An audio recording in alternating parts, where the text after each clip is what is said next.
Howdy, this is Rob Lay, 1980 Sports Cards, and this is the first time we've done a kind of a crossover grade reveal and just my experience with that and the grader notes and all that.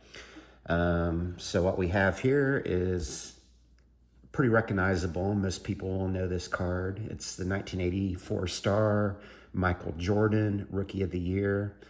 This is the number 288. So you can see here, this is a Beckett card graded in a 7.5. The subgrades are 7.5 centering, 7 corners, edges 8.5, surface 9.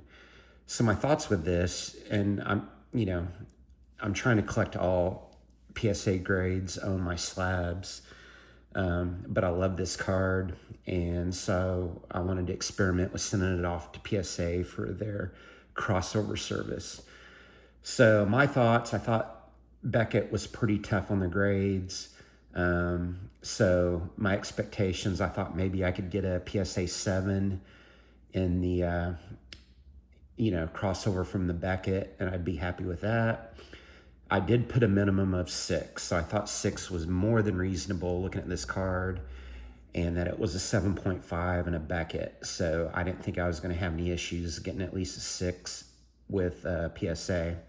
So obviously, because I'm holding the card right now, and obviously it's still in the Beckett holder at 7.5, they rejected it. And for those in the know, when you do the crossover grade with PSA, all they show you online is it says minimum grade. So there's a lot of questions what that means. Well, it means it didn't meet the minimum grade, and they're going to send the card back to you. Also, another piece of information, I was going to sell this card. So on the order form, I indicated that after they crossed it over, I would like to sell it with the PSA eBay store. But because it didn't cross over and it was still in a Beckett holder, they sent it back to me. So I guess that means the PSA eBay store just sticks to PSA slabs, which makes sense. But online, some people were thinking that they'd go ahead and sell it after they authenticate it, and more money for them, but guess not. So here I am with the Beckett card back in my hands, and I don't know what I'm going to do now. Looks like the market's up $1,000, $2,000 on it in the last month or two, but those were sold on Fanatics. I'm going to look at some of the other auctions that have done well with any of the star Jordan cards, and probably sell it. If not, then because we're at the end of the basketball season, I'll probably wait a year to see what it does. But I love the card. Just kind of want it in a PSA holder. But, looking at it, you can tell the centering is absolutely awful. So anybody looking at this in the centering and how any of these card companies grade, not just PSA, but Beckett as well, how could Beckett give it a 7.5 with that bad a centering?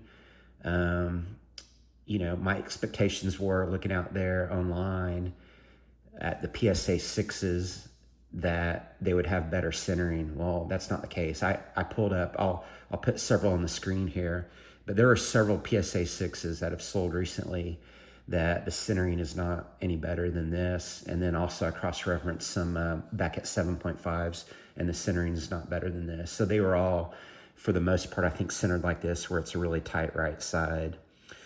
So that's my experience with cross-grading a high-end card. Just more money in PSA's pocket, and absolutely nothing done for me. All right, take care.